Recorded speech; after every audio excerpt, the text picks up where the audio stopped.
Buenas tardes. Daremos inicio con la actividad organizada por la Maestría Centroamericana en Sociología, el panel, la pertinencia de la dialéctica para la comprensión de los fenómenos sociales.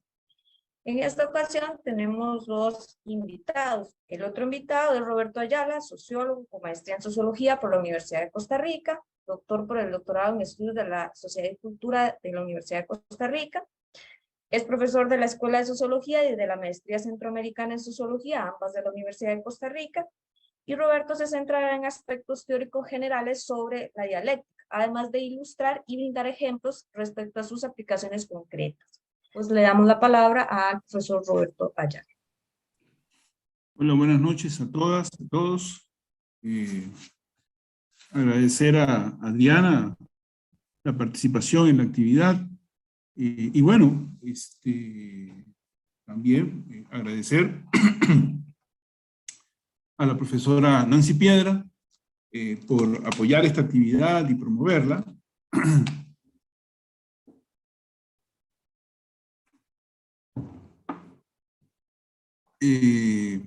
Como directora de la maestría en Sociología de la Universidad de Costa Rica, también aprovecho para felicitar a Diego porque la exposición que ha hecho con todo lo que significa de síntesis apretada ha cubierto un amplio rango de temas vinculados con el asunto de la actividad de hoy, que es la dialéctica. Entonces, con el riesgo de volver a tocar algunos puntos que Diego ya mencionó, pero que es inevitable para poder aproximarse al problema, quiero decir que es importante, cuando hablamos de dialéctica, estamos hablando de el pensamiento complejo. La dialéctica es el pensamiento de lo complejo. Esto podría ser una síntesis, ¿no? Un filósofo de la ciencia muy importante de los últimos 40, 50 años, premio Nobel de Físico-Química, Prigogine, ha dicho que los dos, en la contemporaneidad, los dos principales conceptos de la filosofía de la ciencia son complejidad y devenir. Bueno, complejidad y devenir vendrían a ser dos de los aspectos a los que se refiere la dialéctica como forma de pensar, la razón dialéctica. Como ya explicó de manera muy apretada Diego, la dialéctica como forma de pensar, la razón dialéctica, tiene una larga historia que comienza con el mismo origen del pensamiento racional en la antigüedad clásica mediterránea y también en la antigüedad clásica china oriental, ¿no? En la misma época aproximadamente en la que en el mundo mediterráneo griego clásico se está desarrollando, está emergiendo el pensamiento racional a partir de la superación del pensamiento mítico, etcétera, etcétera. En China se están dando procesos intelectuales, de desarrollo intelectual, similares y en algunos sentidos incluso superiores a los griegos, ¿no? Más avanzados. Uno de esos aspectos es el tema del pensamiento dialéctico, donde efectivamente los chinos antiguos hicieron una contribución importante con la que recién ahora nos estamos familiarizando, pero que con toda seguridad en las próximas décadas se conseguirá arrojar luz considerable sobre esa experiencia y contribución china e incorporarla a nuestro acervo compartido de manera completa. Entonces, el tema de la dialéctica arranca desde el surgimiento mismo de la filosofía, ¿no? Con los naturalistas jónicos. Hay elementos de dialéctica en el pensamiento de los naturalistas jónicos, con los que arranca el pensamiento, con los que convencionalmente arranca el pensamiento racional, filosófico, y alcanza rápidamente un primer momento, digamos, importante, como ya lo mencionó Diego, con Heráclito.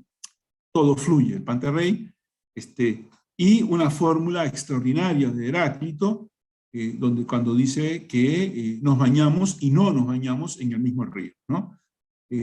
Muchas veces se cita solo una parte de la fórmula de Heráclito, ¿no? Nunca nos bañamos en el mismo río, pero esto de alguna manera distorsiona el pensamiento de Heráclito en el sentido de que la fórmula completa es nos bañamos y no nos bañamos, es decir, en el mismo río. Esto quiere decir que hay una concepción dialéctica de la identidad, ¿no? Hay permanencia en el cambio, hay una dialéctica de cambio y permanencia, hay discontinuidades relativas en el marco de una continuidad general.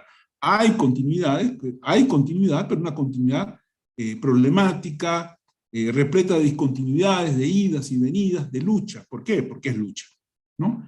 Entonces, esta dialéctica de discontinuidades relativas en el marco de una continuidad general puede ser un instrumento para pensar tanto lo real natural como lo real social, ¿no? En este sentido, otro autor fundamental para pensar de manera contemporánea el problema de la razón dialéctica es Jean Piaget, ya también mencionado por Diego, ¿no?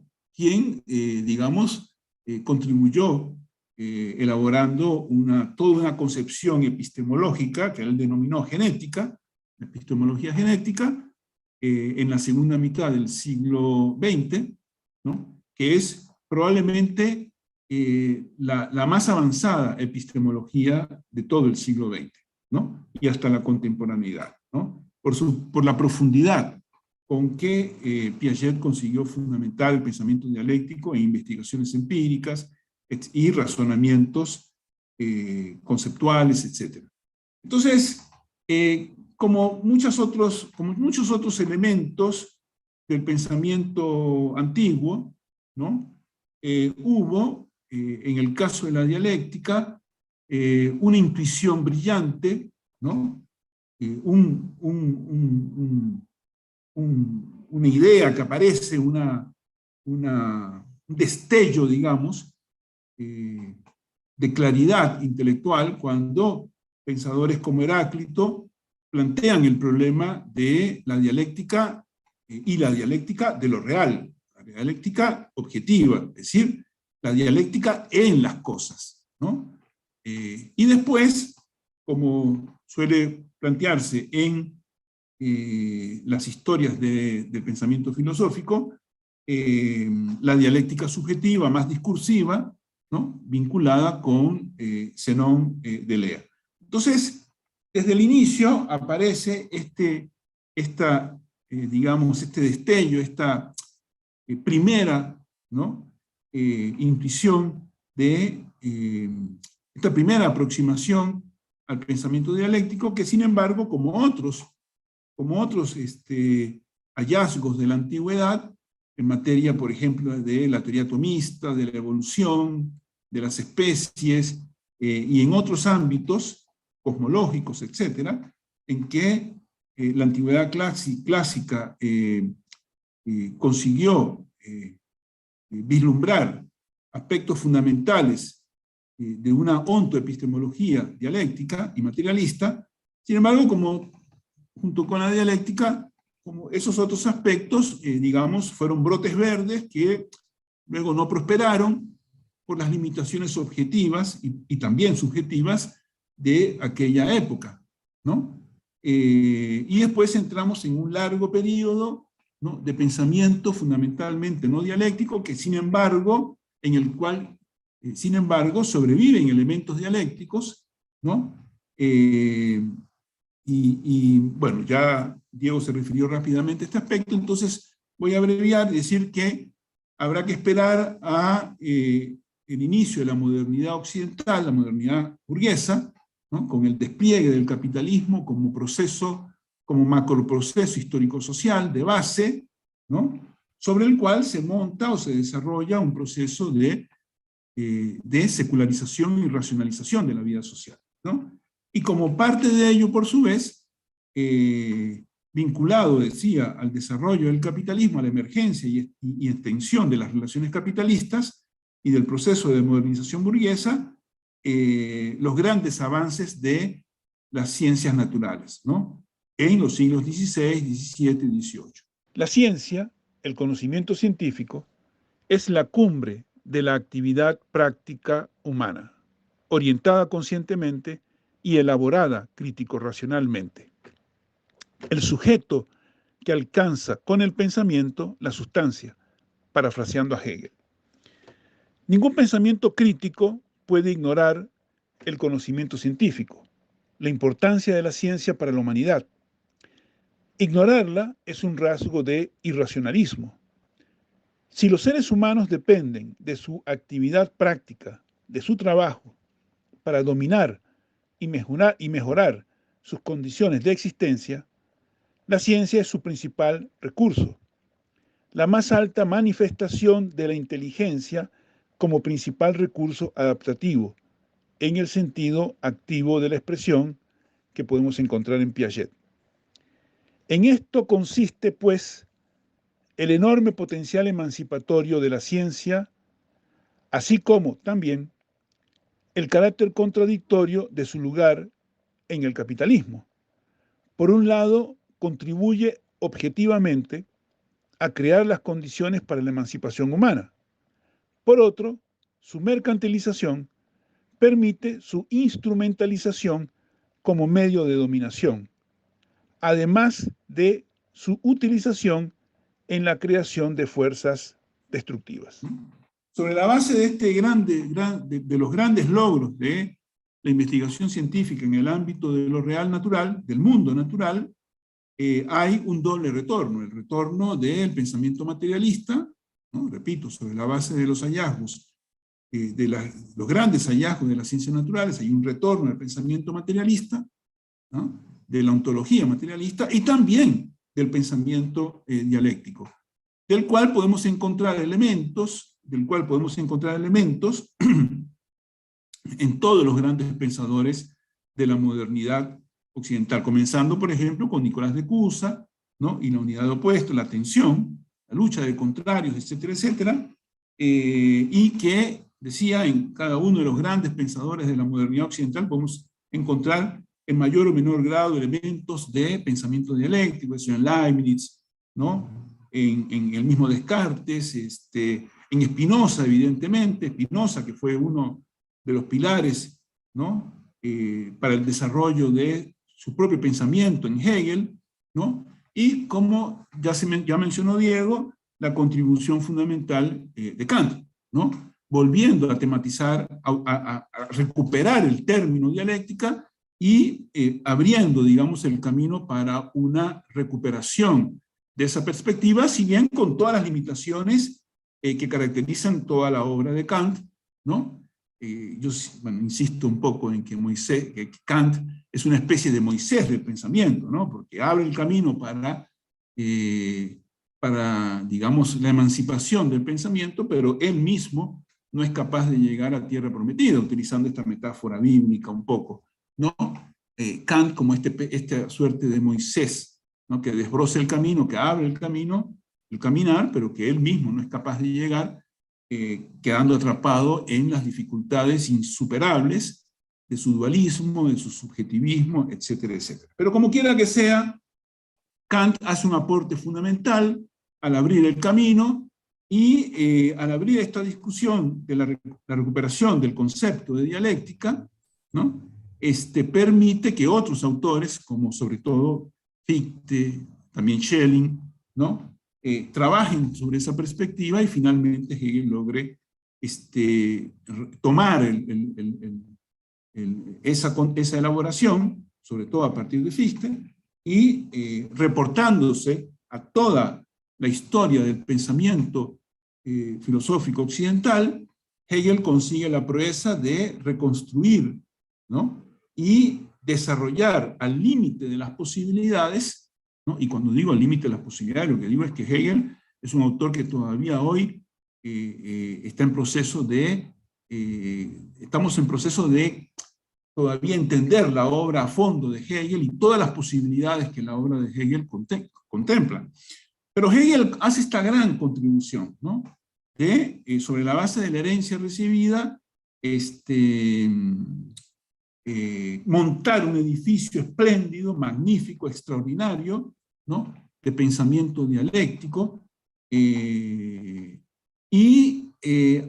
hacer una contribución fundamental al desarrollo de las ciencias sociales y de la epistemología, de la teoría del conocimiento en general. Nunca hay que olvidar que buena parte de la obra de Hegel es desarrollada en base a la crítica y el intento de superación de la herencia de Kant, ¿no? Y que en Kant lo que tenemos es una parte de la obra de Kant tiene que ver con la teoría del conocimiento, ¿no? Concretada en la crítica de la razón pura, y como Kant mismo reconoce, elabora su teoría del conocimiento a partir de la gran cúspide del conocimiento científico, que es la mecánica clásica de Newton, ¿no? Pero el mismo Kant reconoce, ¿no?, que en el momento en que termina de elaborar su concepción, esta ya comienza a ser superada por los avances en el terreno del conocimiento científico, ¿no? Concretamente los avances en el terreno de la biología, ¿no? El avance científico a finales del siglo XVIII en el terreno de la biología y el surgimiento definitivo de lo que podemos llamar biología científica moderna en la transición del siglo XVIII y el siglo XIX, hace con que el modelo científico sobre el cual Kant había construido su teoría del conocimiento se vea superado por una base superior, es decir, básicamente el concepto de organización, que es fundamental para entender los procesos de la vida, ¿no? Partimos desde un punto de vista de filosofía materialista de que la materia se organiza en 3 niveles fundamentales, y a partir de ahí todo tipo de diferenciaciones y articulaciones. Es una materia inerte, una materia viva y una materia pensante. Bueno, Kant monta su teoría del conocimiento sobre la mecánica clásica de Newton, pero Hegel y los idealistas alemanes se van a beneficiar del desarrollo de la biología, y en particular de otro aspecto que es muy importante, que es el desarrollo de la historiografía y de nuestra comprensión de los procesos sociales, ¿no? Es decir, no es casual que todos estos autores desarrollen buena parte de su obra en las inmediaciones y con posterioridad a la Revolución Francesa. La Revolución Francesa es un evento histórico de proporciones enormes, ¿no? Porque, entre otras razones, porque muestra la capacidad del ser humano para tomar en sus propias manos la historia, ¿no? La Revolución Francesa es un evento histórico universal porque pone de relieve de manera dramática, ¿no?, violenta, la enorme capacidad, la capacidad de los seres humanos para tomar en sus propias manos la historia, ¿no? A partir de la Revolución Francesa queda cada vez más claro que somos nosotros los que hacemos la historia. Somos nosotros los que hacemos la historia. ¿Ah? El Homo Faber, ¿no? Entonces, cosa que, por ejemplo, Kant, que es un ilustrado, alcanzó a ver solo parcialmente, ¿no?, puesto que sus 2 primeras críticas son anteriores a la Revolución Francesa, y la tercera estaba prácticamente lista cuando la Revolución Francesa triunfó, ¿no? Por eso es que el Kant posterior el Kant de los años 90, digamos, avanza en relación con sus posturas vinculadas sobre todo en la crítica de la razón práctica, ¿no?, pasando a una ética menos de la intención y más de la responsabilidad, ¿no?, involucrando los aspectos exteriores a la ley moral, el tema del derecho, todo aquello que para el Kant de la crítica de la razón práctica era heteronomía, y que sin embargo en su ética de los años 90 incorpora en el tema de las costumbres, incluyendo el tema del derecho, en fin. Entonces, a partir de ahí Hegel se beneficia de todos, de los grandes acontecimientos de este periodo, ¿no?, entre el último tercio del siglo XVIII y el primer tercio del siglo XIX, ¿no? Son 60, 70 años relativamente cortos en términos temporales, pero extraordinarios en términos de acontecimientos. Son 50, 60 años en que el mundo cambió radicalmente. La Revolución Francesa, la Revolución Industrial, son los indicadores externos más espectaculares de un cambio de época. Una época de cambios y un cambio de época. Es el triunfo de la burguesía, ¿no? El ascenso final, el asalto final de la burguesía a los cielos del poder y a la instauración de un nuevo orden social que conocemos como el capitalismo, ¿no? Entre finales del siglo XVIII y el siglo XIX se completa definitivamente el triunfo de la burguesía sobre el antiguo régimen y la instauración de un nuevo orden social que es el capitalismo. Ante la espectacularidad de estos hechos, y con la completa comprensión de que vivía en un nuevo mundo, Hegel es capaz de elaborar todo un edificio fantástico, monumental de pensamiento dialéctico, y en ese sentido marca un parteaguas, un nuevo nivel para el desarrollo del pensamiento racional. La obra de Hegel no es una contribución más, establece un nuevo y superior marco para el desarrollo del pensamiento, la racionalidad dialéctica. Justamente en este periodo también se están desarrollando las ciencias sociales, ¿no? Entonces, las ciencias sociales también son hijas de la revolución burguesa, ¿no? También son hijas de la revolución burguesa y nacen para atender necesidades concretas, ¿no? En un mundo que se seculariza y se racionaliza y en el cual la religión pierde peso, ¿no? Político, cultural, las ciencias sociales vienen a cubrir, al menos parcialmente, esta laguna, ¿no? Porque el capitalismo, en la medida en que es una sociedad abierta, ¿no? Comparado con la sociedad del pasado, en la medida en que el capitalismo es un salto adelante en el proceso civilizatorio, ¿no? Una sociedad que avanza en el terreno de la libertad personal, una sociedad abierta, etcétera, etcétera, necesita mecanismos de regulación y autocontrol, y control. Y las ciencias sociales van a desempeñar ese papel. Las ciencias sociales surgen, ¿no? En su corriente principal para atender esta necesidad de autoconocimiento y regulación de la sociedad burguesa, ¿no? Y hasta el día de hoy es el papel que las ciencias sociales desempeñan, ¿no? En su corriente principal. También es cierto que hay una corriente más marginal, más crítica, ¿no? Con la cual se identifican distintos pensadores, ¿no? Desde, qué sé yo, los ilustrados más radicales, la experiencia con Babeuf en la Revolución Francesa, ¿no? Las corrientes socialistas y anarquistas, el marxismo, Freud, etc. Y todas las otras variantes y corrientes de pensamiento crítico que responden a esta dinámica. Sin embargo, hay que decir que si bien el siglo XIX es el siglo burgués por excelencia, ¿no? El siglo en el cual la nueva clase dominante instala su poder y comienza a darle forma aceleradamente a una nueva sociedad con el proceso de industrialización, la urbanización, etcétera, etcétera, que cambia radicalmente la forma de vida de las personas, ¿no? Con un salto en el proceso de internacionalización del mercado capitalista, con todo lo que eso implica, ¿no? Con todo lo que eso implica de integración violenta, forzada, ¿no? De la historia universal, en un proceso civilizatorio cada vez más unificado y encabezado por Occidente, de manera, repito, violenta y brutal, en muchos casos.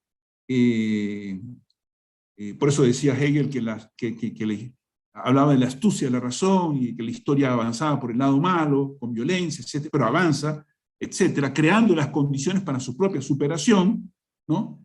En todo este proceso lo que vamos a ver es que en el plano del conocimiento, el siglo XIX va a ser el siglo, en su corriente principal, el siglo del positivismo, ¿no? De esta especie de superación del empirismo aplicado a esta suerte de superación del empirismo que incorpora nociones como evolución, organismo, etcétera, etcétera, y que vamos a ver en autores como Comte, ¿no? Como Spencer, como el mismo Durkheim, ¿no? Entonces, digamos, el mismo Bentham, ¿no? Son Stuart Mill, son autores y es un clima intelectual básicamente positivista, empirista positivista, pero ayornado, incorporando estos aspectos de evolución y organicidad.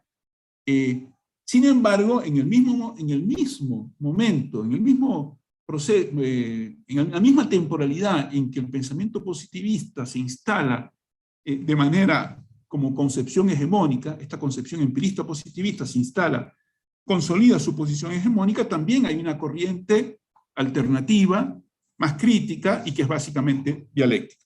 Por eso insistimos siempre en que el pensamiento dialéctico es el alma del pensamiento crítico. Sin dialéctica no puede haber pensamiento crítico.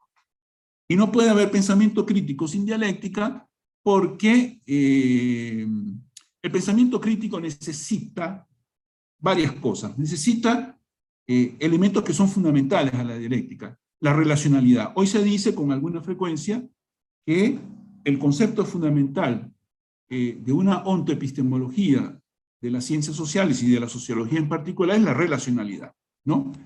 Está, si mal no recuerdo, si no me falla la memoria, está en un autor como Courtouf, por ejemplo, el francés, ¿no? Me parece que es Courtouf que plantea, pero hay otros autores también, la relacionalidad como concepto fundamental de una ontoepistemología de las ciencias sociales. Sin embargo, hay que decir que relacionalidad es un concepto netamente dialéctico. Hasta Hegel, ¿no? Con algunos antecedentes y aportes, sobre todo en el idealismo alemán, lo que predomina es una concepción que tiene dos elementos fundamentales, una concepción estática de la realidad y atomista, ¿no? O sea, es lineal, ¿no? En la transición del siglo XVIII, XVII y XVIII al siglo XIX, en ciencias naturales, en biología, tenemos el paso de Linneo a Darwin, ¿no? Mientras Linneo tiene conciencia de la diversidad de lo real, pero construye casillas estáticas, ¿no? Y va clasificando según esas casillas las distintas formas vivas, Darwin da un paso adelante e incorpora la historicidad de lo natural, la autoproducción de lo natural, entendiendo historicidad como autoproducción, ¿no? Entonces la combinación, el siglo XIX es un siglo que es en su corriente dominante positivista, pero al mismo tiempo va incorporando elementos que comienzan a desbordar los límites del empirismo positivismo. Nociones como la de sistema, como la de organismo y organicidad, relacionalidad, y también progreso. La idea de progreso, que es una idea de proceso positivamente leída, positivistamente leída, podríamos decir, ¿no? Todos estos elementos están ahí presentes en el siglo XIX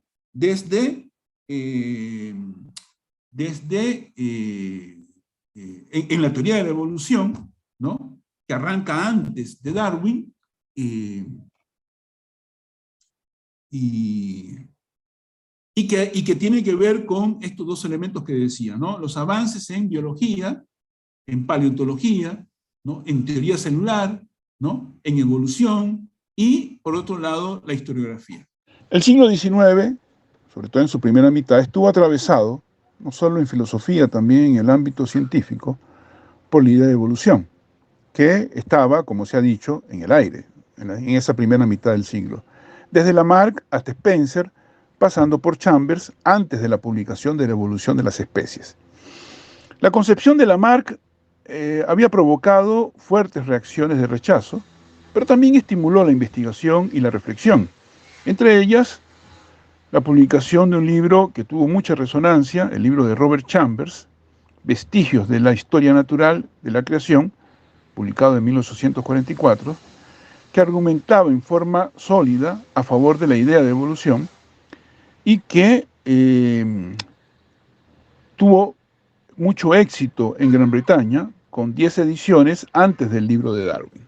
Entonces, si la dialéctica es el pensamiento de lo complejo e incorpora nociones como, ¿no? Relacionalidad, proceso, ¿no? Negatividad, totalidad, ¿no? Son nociones fundamentales en el pensamiento dialéctico, repito, relacionalidad, negatividad, proceso, totalidad, integración y diferenciación, génesis y estructura, devenir y complejidad, ¿no? Si estas nociones son fundamentales y son inherentes al pensamiento dialéctico,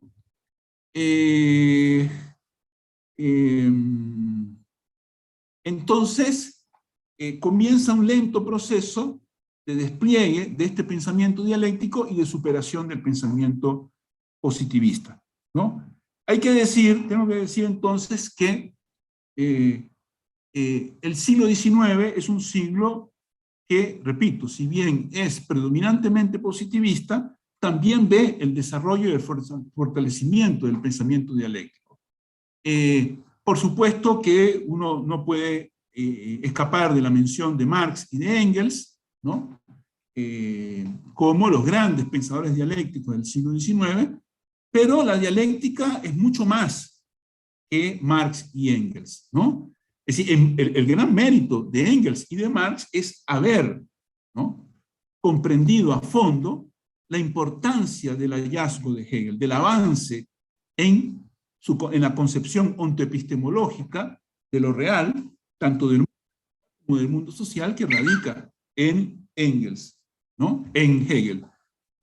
Pero el pensamiento dialéctico o elementos de pensamiento dialéctico se desarrollan a lo largo de todo el siglo XIX. Para abreviar, uno podría decir, por ejemplo, que, y no solo en ciencias sociales, sino en ciencias naturales, hay que decir, ¿no?, que si la dialéctica es el pensamiento de lo complejo, si la dialéctica es el pensamiento de lo complejo,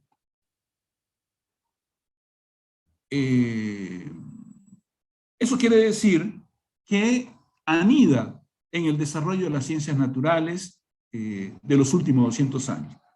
Las mayores manifestaciones de las ciencias naturales en los últimos 200 años tienen como fundamento una base materialista, no el materialismo filosófico, porque la mayor parte de los científicos se nutren de concepciones idealistas en filosofía, pero desde el punto de vista de su actividad científica, en tanto son científicos, actúan de manera materialista. Es un materialismo científico, no filosófico, pero es un materialismo en el ámbito de la... En cuanto hacen ciencia, funcionan, piensan como materialistas.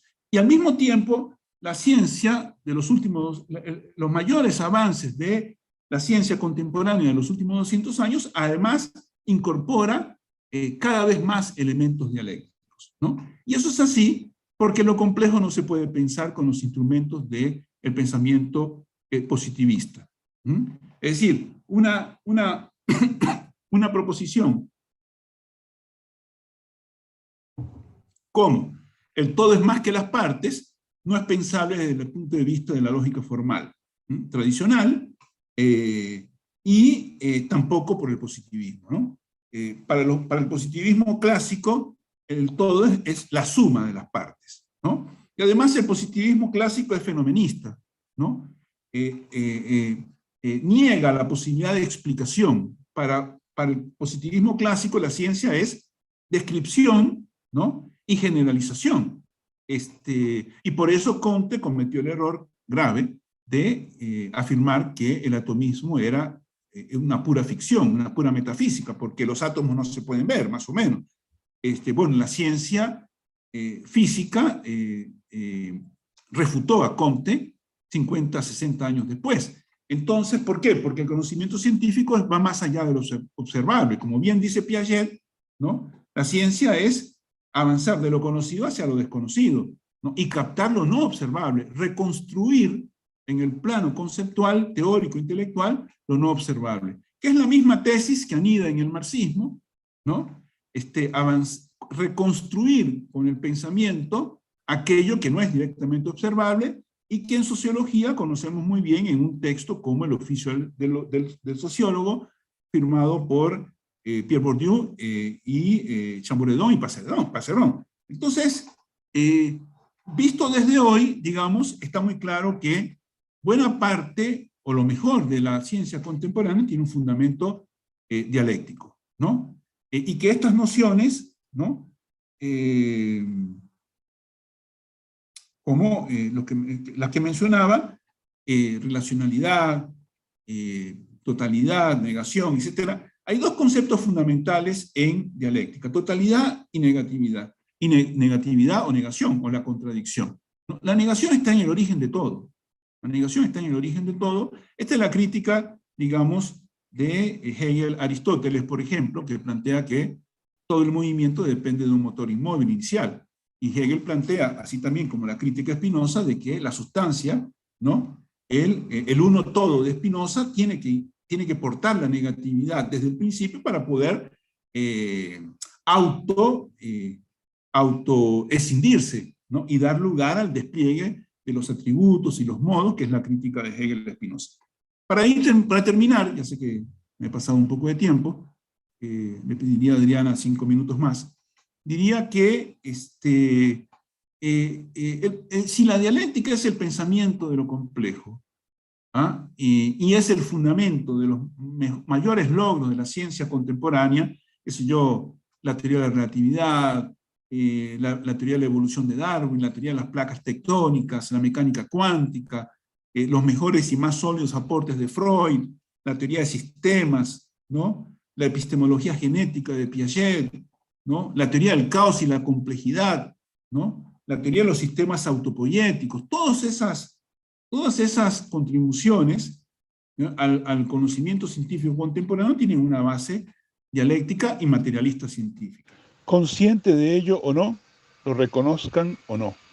En el caso de las ciencias sociales, esto es tanto más así, esto es tanto más evidente, puesto que el objeto de estudio de las ciencias sociales es el más complejo, por definición, ¿no?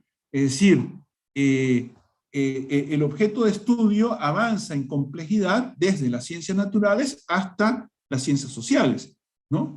Entonces, justamente es el gran nivel de complejidad del objeto de estudio de la sociología lo que hace que el pensamiento dialéctico sea fundamental para avanzar en la investigación. Ya Diego se refirió bastante a las objeciones y malentendidos que suelen ocurrir con respecto a la dialéctica en general, y en particular uno podría decir que en ciencias sociales, bueno, la discusión sobre la dialéctica estuvo obviamente muy sesgada por el hecho de asociar el nombre de la dialéctica, que es la filosofía que no se atreve a decir su nombre para parafrasear un poco, parafraseando a Oscar Wilde, la dialéctica es la filosofía que no se atreve a decir su nombre. Pero además, el problema de la dialéctica en ciencias sociales es su asociación con el pensamiento marxista. El problema y sus implicaciones políticas, ideológicas, que atraviesan toda la contemporaneidad, fundamentalmente del siglo XX hasta el presente, ¿no? Desde mediados del siglo XIX hasta el presente. Entonces, el hecho de que la dialéctica y el nombre de Hegel se asocien al marxismo hizo con que, evidentemente, en muchos sectores en muchas comunidades científicas se sintiera una gran desconfianza con respecto a la dialéctica por las implicaciones políticas y también por los factores de poder, ¿no? Que operan sobre esas comunidades científicas, financian fuentes de financiamiento que establecen agendas, posibilidades de desarrollo de carreras científicas, académicas, de éxito personal. Todos estos elementos que Pierre Bourdieu, sobre los que Bourdieu ha llamado la atención en el oficio del científico y que condicionan la actividad de los científicos naturales y sociales, ¿no? Hicieron con que la dialéctica fuese colocada de lado, ignorada, por lo menos explícitamente, ¿no? Muchos de estos desarrollos científicos que ya he mencionado tienen fuertes elementos dialécticos, importantes elementos dialécticos, pero ignorados o no reconocidos, ¿no? Algunos pocos, como Prigogine, como von Bertalanffy, tuvieron la capacidad de reconocer Piaget, de reconocer su deuda con el pensamiento dialéctico. La gran mayoría, incluso en Einstein, hay un cierto reconocimiento, pero la gran mayoría prefirió, digamos, o no lo comprendió o decidió ignorar. En ciencias sociales y en sociología,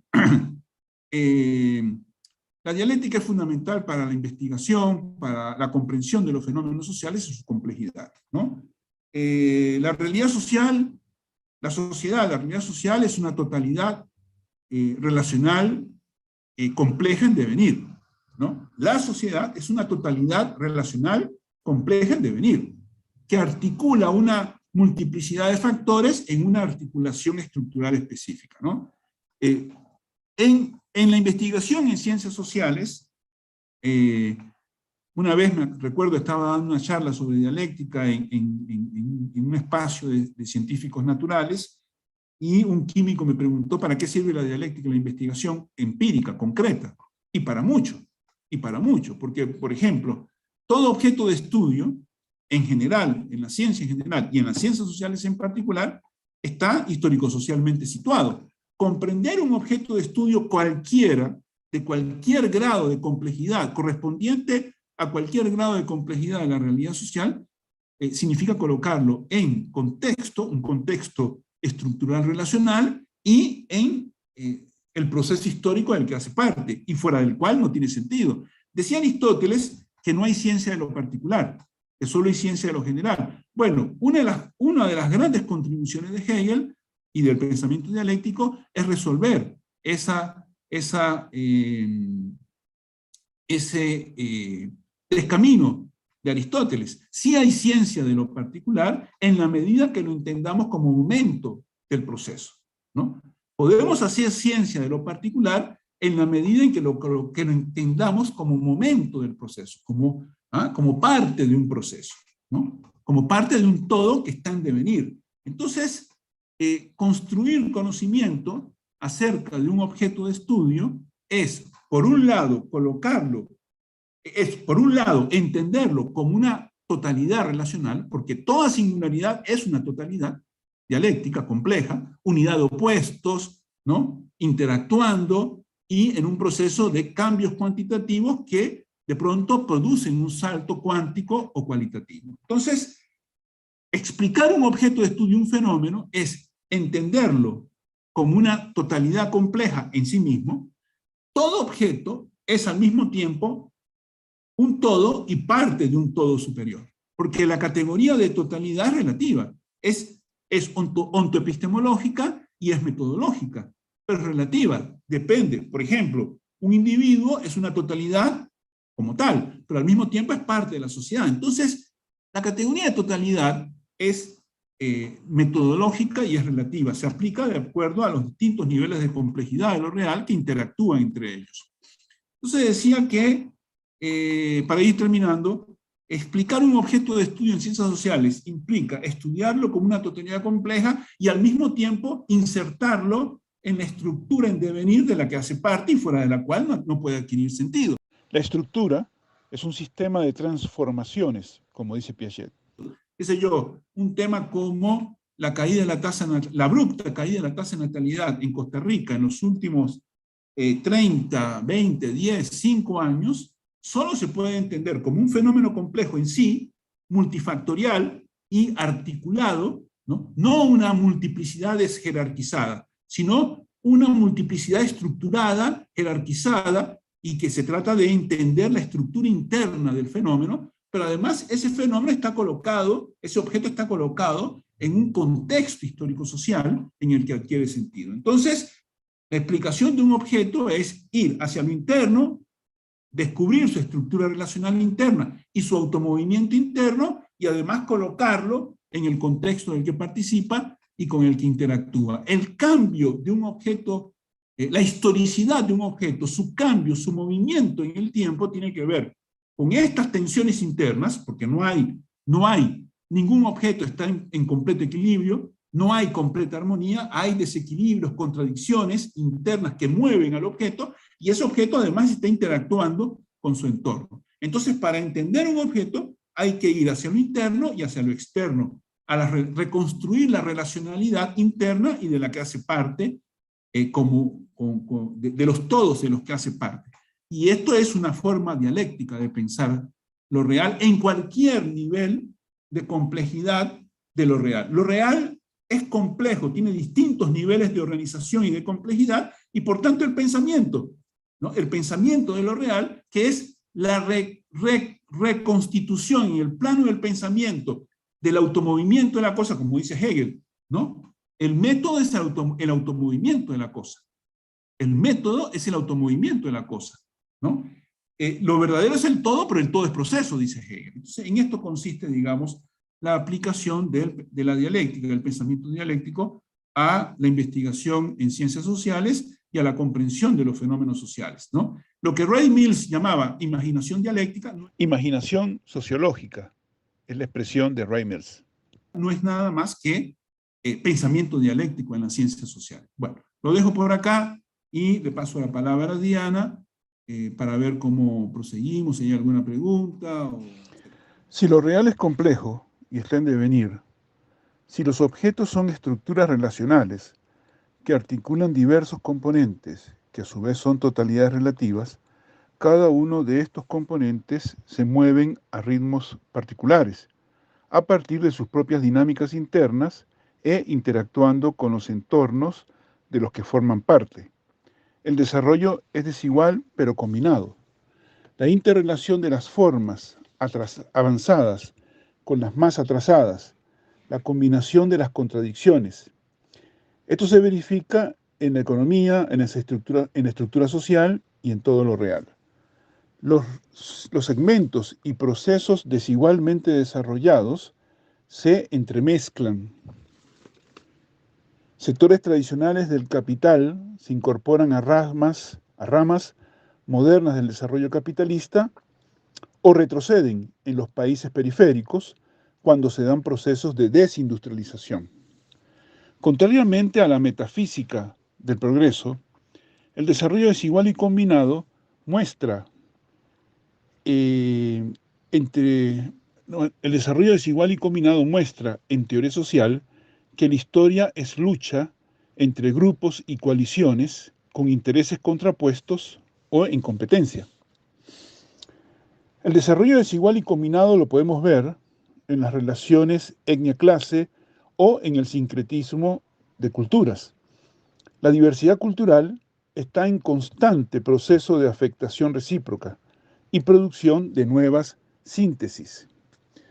A partir de situaciones de relativo equilibrio, los fenómenos de lo real se mueven a partir de movimientos de desequilibración y reequilibración, como dijo Piaget, que conducen a nuevas estructuras relativamente estables.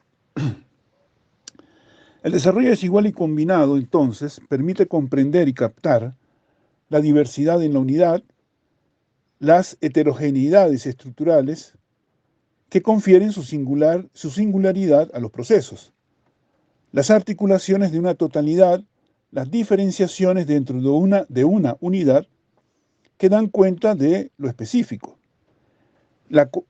también la combinación de distintas fases.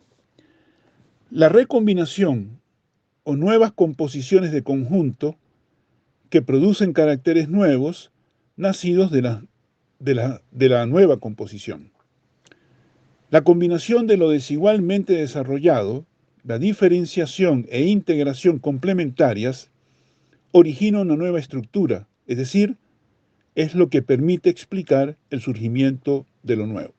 Y en esto, el pensamiento dialéctico, tanto en teoría social como en estudio de lo real en general, muestra su enorme superioridad con respecto a la concepción positivista, puesto que el positivismo no puede explicar el surgimiento de lo nuevo, ¿no? Es decir, en realidad, el positivismo no puede explicar ni siquiera la formulación, la proposición, el todo es más que las partes. Con respecto a la noción de vección, ¿no? Con respecto a la noción de vección o direccionamiento general, la estructura relacional, la disposición estructural específica de los elementos o subsistemas interrelacionados es fundamental porque permite entender a posteriori o tratar de prever el movimiento de los objetos de estudio. Las distintas disposiciones de interacción o relaciones estructurales entre los componentes dan lugar a cursos diferentes de evolución o movimiento. Por eso es importante establecer o lograr la mayor aproximación posible a la estructura relacional peculiar. Por eso nos sirve un simple rosario de factores una amalgama o multiplicidad desjerarquizada, o un simple holismo como unidad orgánica sin tensiones internas, para establecer las tendencias de desarrollo y contratendencias. Para que quede más claro, si no somos capaces de captar la estructura relacional, las relaciones funcionales recíprocas entre los distintos componentes, la disposición relativa de cada elemento, su jerarquización, su funcionalidad sistémica, renunciamos a intentar captar el movimiento de la cosa, porque la tendencia general de movimiento de una cosa, cuando se reproduce normalmente, y aún más cuando atraviesa conflictos internos y con el entorno, está en relación con la disposición funcional interactiva de los componentes. El funcionamiento estructural de la cosa y sus contradicciones o tensiones internas permite captar la dinámica, la historicidad de la cosa. Así como no cualquier disposición de los elementos de una silla da lugar a una silla, con más razón aún, las diversas disposiciones funcionales tensionadas dan lugar a diversos cursos de desarrollo. Desde un punto de vista dialéctico, no se trata solo de describir un fenómeno. Explicarlo, comillas, significa captarlo en su complejidad y devenir. Muchas gracias a Roberto, que hizo este proceso histórico del pensamiento dialéctico y como suele hacerlo aplicando el método dialéctico, donde hace énfasis en la modernidad occidental a partir de Hegel y Kant, donde se da una serie de avances y cobra hegemonía el pensamiento positivista, ¿verdad? Así como el surgimiento de corrientes alternativas, entre esto la dialéctica, y la dialéctica o el pensamiento dialéctico como el alma del pensamiento crítico, dice Roberto, y que es fundamental y pertinente para las ciencias sociales en tanto su objeto o la complejidad de su objeto. Entonces, ahora vamos a abrir el espacio para comentarios en la red. Aquí hay una pregunta que dice que en cuál obra de Hegel reformula la dialéctica, pero no veo en ninguna otra parte preguntas. Y entonces no sé si yo podía hacer unas preguntas. Claro. Bueno, primero lo de la obra de Hegel que alguien está consultando, que en cuál obra Hegel reformula la dialéctica. Bueno, básicamente, desde su primera obra, desde las obras de juventud ya hay elementos de ello, pero uno tiene que comenzar con la fenomenología del espíritu, ¿no? Pero la gran obra en que Hegel replantea toda la ontológica del pensamiento, la dialéctica como ontológica, como lógica del ser y del pensar, es la gran lógica, la lógica de Hegel, ¿no? Es la gran obra de Hegel. Luego está, digamos, la filosofía del derecho, que es una aplicación, ¿no?, del método dialéctico al estudio de la exteriorización del espíritu, o sea, del espíritu objetivo, el Estado, la sociedad civil, la familia, el derecho, la libertad, etcétera, etcétera, ¿no? Es fundamental la fenomenología del espíritu, pero la gran obra de Hegel, donde expone su ontológica, ¿no?, su lógica del ser y el pensar, es la lógica, digamos, ¿no?, la gran lógica. Ok. Entonces yo tenía unas preguntas para ver si pueden comentar. Primero, ¿dónde queda esa discusión también surgida entre lógica formal y lógica dialéctica, si es pertinente o no es pertinente? Esa discusión entre dialéctica subjetiva y dialéctica objetiva, si es pertinente o no pertinente. Y, por ejemplo, en el caso de Diego, bueno, para Ayala, en el proceso de jerarquización de los componentes de la dialéctica, para Ayala el elemento de la negatividad fundamental y base, porque es donde está la contradicción. Entonces, para Diego, de los elementos que planteó, ¿cuál sería como ese elemento en ese proceso de jerarquización que implica la dialéctica? Pero ese elemento base o fundamental, un punto de partida para entender la propuesta que está haciendo. Y también, en cómo podemos aplicar la dialéctica para entender, digamos, cómo a pesar de, o cómo se puede explicar a partir desde la dialéctica, que a pesar de las múltiples contradicciones en las cuales nos enfrentamos en la cotidianidad capitalista, pues el capitalismo, o sea, continúe reproduciéndose. ¿Y cómo podemos entender a partir de la dialéctica las múltiples opresiones más allá de la visión dual, ¿verdad? Y de la visión interseccional? No sé si me logro explicar. Los dos conceptos, creo que lo dije, pero de todas maneras lo preciso. Los dos conceptos fundamentales del pensamiento dialéctico es totalidad y negación. ¿Por qué? Porque si bien la negación, la contradicción es lo que explica el movimiento siempre se da en el marco de la unidad, ¿no? Es una unidad de opuestos. La totalidad dialéctica es una unidad de opuestos. Entonces, el concepto fundamental es totalidad, ambos, totalidad y negación. Esta es una discusión entre los marxistas, es una discusión porque, por ejemplo, es conocido que Lukács, en Historia y Conciencia de Clases, hace mucho énfasis en totalidad, mientras que, por ejemplo, Adorno, en Dialéctica Negativa, enfatiza la negatividad. Pero están ambas en Hegel, en Marx, ¿no? Evidentemente, no hay, desde una perspectiva dialéctica, no hay, la negación fuera de la totalidad sería un fluir permanente, sin estructura, y la totalidad sin negación sería una cosa inmóvil de la cual no se puede salir. Es decir, sin negación, que es la crítica, es el reparo que Hegel le hace a Spinoza, de que la sustancia para producir, para salir de sí y para producir atributos y modos, tiene que tener la negatividad desde el principio internamente. Es la misma crítica de Hegel a Aristóteles, ¿no? Un motor inmóvil que explica el movimiento, que es la causa del movimiento, es una contradicción en los términos. Es decir, un motor inmóvil no puede producir el movimiento. Es decir, el motor tiene la misma idea de que hay un inicio ya es antidialéctica, ¿no? La misma idea de que hay un inicio ya es antidialéctica. Entonces, la negatividad tiene que estar en el origen de todo, ¿no? Del uno todo. El uno todo de Spinoza tiene que ser intrínsecamente negativo para producir su despliegue. Y eso en el plano de la filosofía especulativa, racional. En el plano de la investigación científica, estas tesis han sido harto ratificadas, ¿no? Hasta donde hoy, nuestra imagen hoy del universo es que todo está en movimiento, ¿no? La imagen científica contemporánea del cosmos ratifica a Heráclito, el panterrey, ¿no? El movimiento, el devenir en el marco, en el seno del ser, ¿no? Ratifica a Hegel y ratifica a las concepciones teórico-metodológicas, filosóficas del marxismo, ¿no? Todo está en movimiento, no hay nada que esté en reposo. Entonces, todo cambia, todo fluye. Lo único que permanece es el cambio.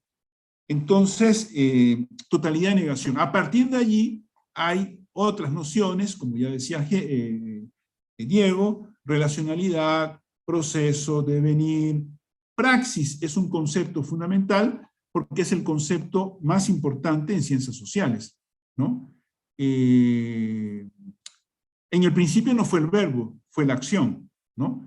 En el principio no es el verbo, es la acción. Es la acción. El ser humano es lo que es a partir de su actividad transformadora y autotransformadora, ¿no? Los seres humanos nos creamos, nos autoproducimos en el proceso de intervenir sobre el mundo exterior, buscando conocer y controlar el entorno natural que habitamos, nos autoproducimos, y en eso consiste el concepto de historicidad.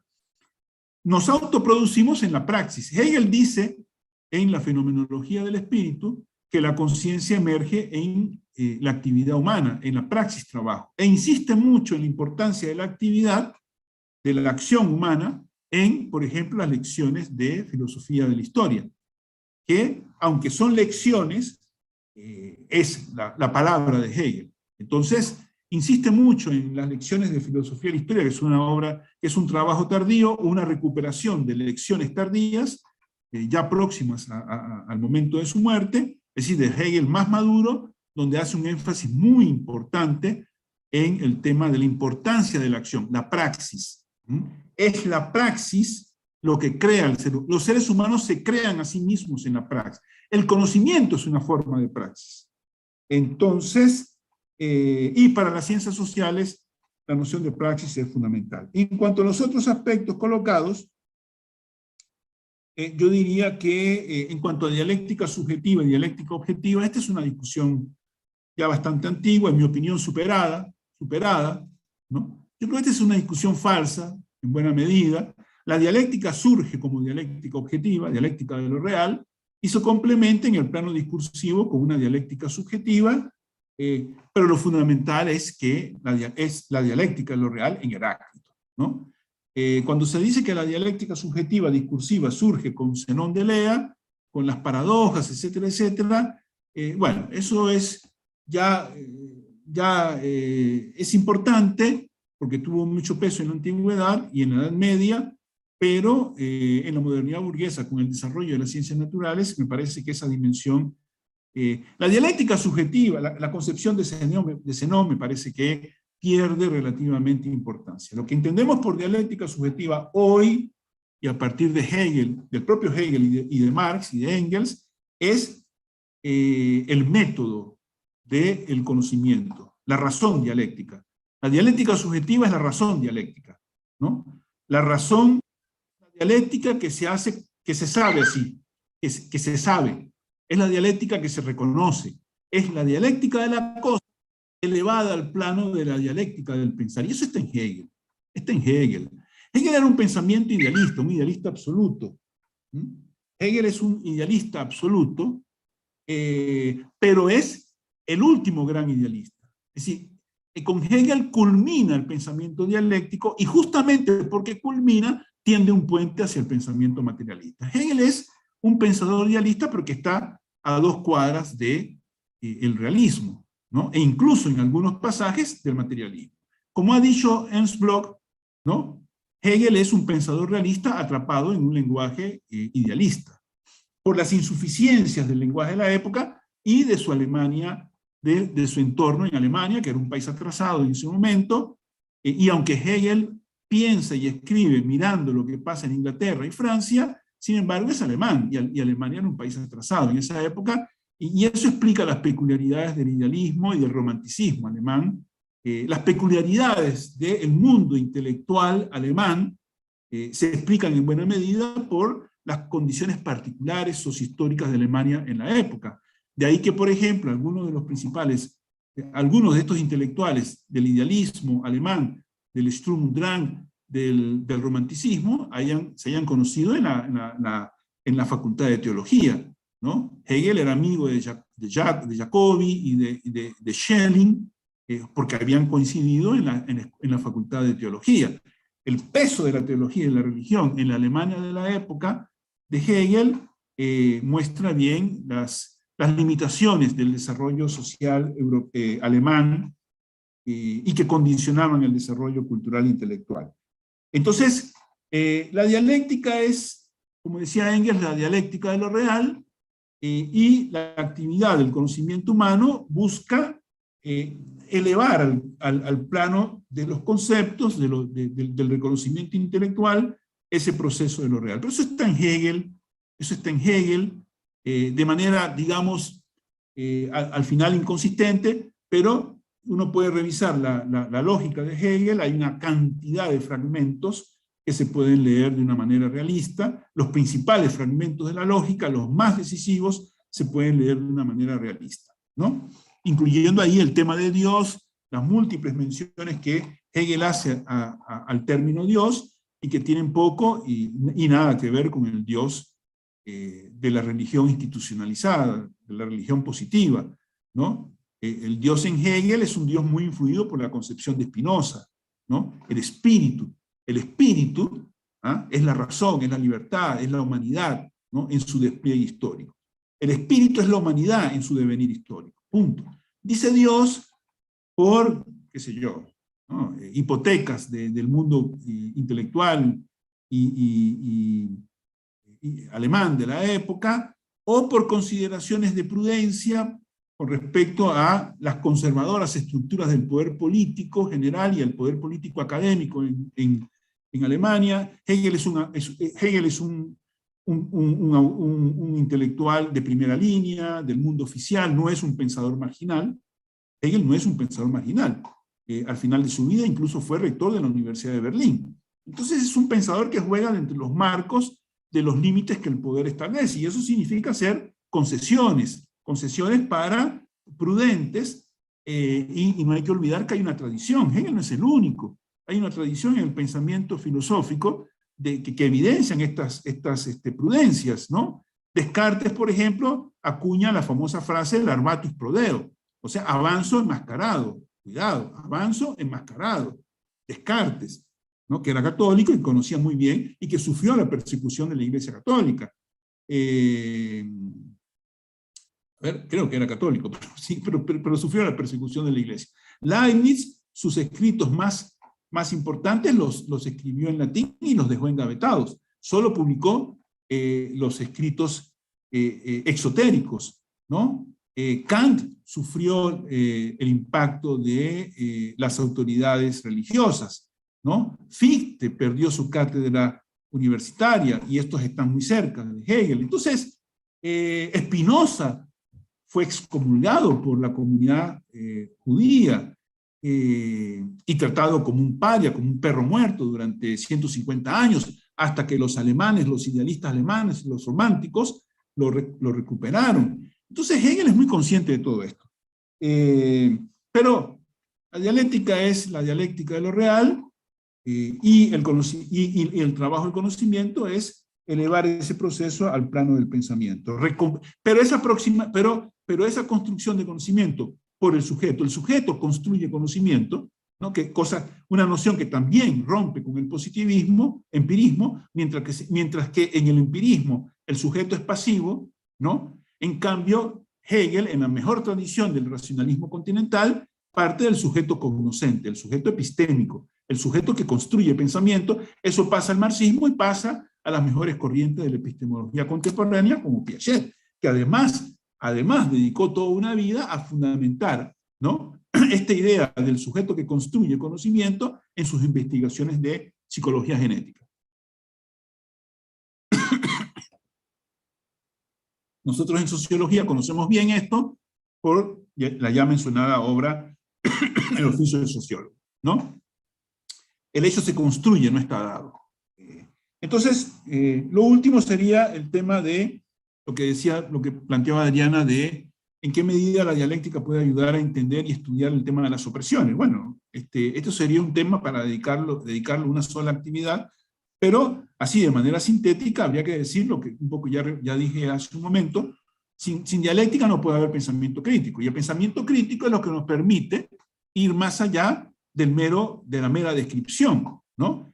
Cuando se habla en sociología de neutralidad axiológica, en la versión de Weber o en la versión mucho más pobre del empirismo, plantea un problema, porque el pensamiento crítico con neutralidad axiológica no puede haber pensamiento crítico. El pensamiento crítico tiene que ir más allá de lo meramente dado y de la mera descripción. Tiene que plantear una lógica de los posibles, ¿no? ¿Por qué el abordaje, el estudio activo de las distintas formas de opresión y de la explotación, ¿no?, capitalista del trabajo humano necesita pensamiento crítico y por tanto dialéctica? Es porque hay que ir más allá, trascender lo dado, ¿no? Es decir, reconstruir la estructura relacional en devenir subyacente que no es un observable, ¿no? El pensamiento dialéctico es fundamental porque permite reconstruir intelectualmente lo no observable, ir de lo observable a lo no observable, ¿no?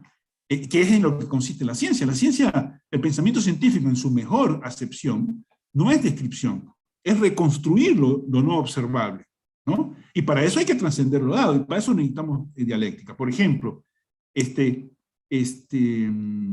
puede imaginar, alguien puede imaginar la construcción de la teoría feminista limitada por cualquier concepción de neutralidad axiológica. Es imposible construir el pensamiento feminista se necesita pensamiento crítico, y el pensamiento crítico funciona con lógica de los posibles. Lo real es una dialéctica de lo existente, lo dado y los posibles, ¿no? esta articulación tensionada entre lo dado y lo posible permite entender a posteriori el futuro. Digo a posteriori porque a priori el futuro no puede ser antevisto, porque está en construcción. El futuro no puede ser predecido, no puede ser antevisto ni anticipado, porque surge en las luchas del presente. El futuro no existe en ninguna parte. El futuro se está construyendo en la confrontación, en la lucha entre los distintos proyectos, intereses y tendencias que subyacen a la realidad existente en el presente. Entonces, el producto de esas luchas es lo que va a determinar el futuro. Pero para reconstruir esta tensión dialéctica entre lo existente y los posibles, es necesaria una perspectiva dialéctica. Y el tema de las opresiones implica, implica un pensamiento que se articula con valores críticos respecto de lo existente, ¿no? Se trata de cuestionar y criticar lo existente para descubrir las posibilidades del desarrollo futuro. Y el estudio de las opresiones y de la explotación del trabajo humano depende de eso. Quiero agregar solamente una observación. Cuando hablo de lo que dijo Diego sobre lógica formal y lógica dialéctica, bueno, para cualquier pensador dialéctico, la lógica formal es un momento de la lógica dialéctica. La lógica formal es un momento del método dialéctico. El método dialéctico o la lógica dialéctica no excluye la lógica formal, la incorpora como un momento de su... Pero no es el único. La lógica dialéctica no es una forma de pensamiento de la totalidad compleja y por tanto, ¿no? Tiene que incorporar un momento empírico, tiene que incorporar un momento formal, un momento fenoménico, un momento hermenéutico. Hay una hermenéutica en la dialéctica, porque, como decía Marx, si la realidad fuera transparente no necesitaríamos ciencia. Entonces hay una hermenéutica en el marxismo, como bien reconoció, ahora se me fue el nombre, Paul Ricoeur, ¿no? Como bien dice Paul Ricoeur, en el marxismo hay una hermenéutica, igual que en Freud, en Nietzsche, etcétera, etcétera. Entonces, hay un momento hermenéutico, hay un momento formal, hay un momento empirista, hay un momento empírico en la dialéctica, ¿no? Y finalmente, quiero decir que la dialéctica es fundamental en las ciencias sociales y en general porque es la única lógica, el único método que permite estudiar el surgimiento de lo nuevo. ¿De dónde surge lo nuevo? Una pregunta fundamental en epistemología, que muy pocas epistemologías y filosofías de la ciencia tocan, está en Piaget, está en Prigogine, está en el marxismo, y está en Hegel, es, como lógica de los posibles, es ¿de dónde surge lo nuevo? ¿De dónde surge lo nuevo?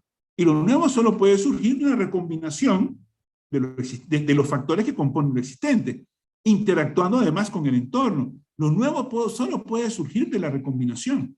Pero la recombinación, ¿no? Y el surgimiento de algo nuevo a partir de nuevas síntesis, y en eso consiste el buen infinito de Hegel, ¿no? Que niega el infinito lineal, el avance lineal, sino que sustituye este avance lineal típico de las concepciones empiristas, ¿no? Lo sustituye por una concepción circular que asciende, es decir, una espiral, ¿no? Es decir, en la interacción, ¿no? En la interacción tensionada, desequilibrada, contradictoria, se dibuja un círculo. Pero como es una interacción contradictoria, desequilibrada, tensionada, cada círculo no reproduce exactamente el anterior, sino que cada círculo incorpora algún cambio.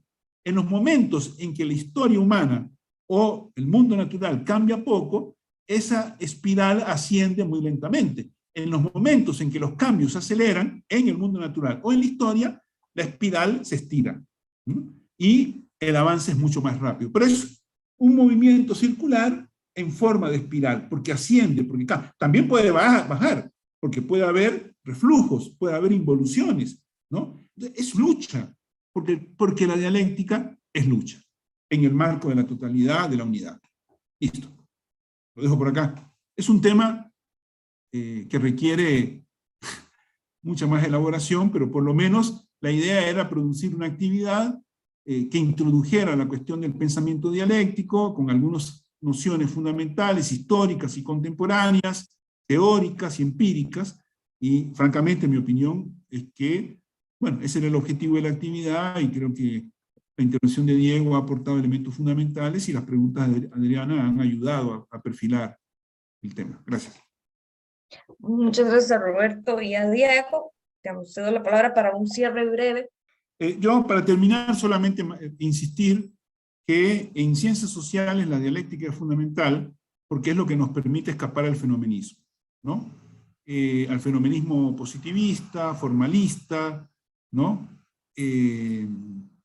Incluso al formalismo, incluso al fenomenismo de concepciones sistémicas que se quedan en lo más superficial, ¿no? Y que describen relaciones exteriores, ¿no? Como el holismo, ¿no? En algún momento Diego hizo una mención al término holista. La dialéctica no es holismo, el holismo es una totalidad a priori, como dice Piaget, ¿no? Es una organicidad, una totalidad que está antes que el movimiento, las transiciones, las mediaciones, ¿no? En cambio, la dialéctica incluye desde el principio la negatividad, ¿no? Repito, totalidad y negación, ¿no? Ambas desde el principio, porque si no, no se puede salir del todo, ¿no? Sin negatividad original, el todo está muerto porque no se puede salir de él. Para salir del todo, el todo tiene que incorporar la negatividad, tiene que ser unidad de opuestos desde el principio. Entonces, desde el origen. Entonces, si lo real es complejo, el método de las ciencias sociales y el método de la historia y la epistemología de las ciencias sociales tiene que ser dialéctica. Listo. Muchas gracias por la oportunidad y nos vemos en la próxima. Gracias.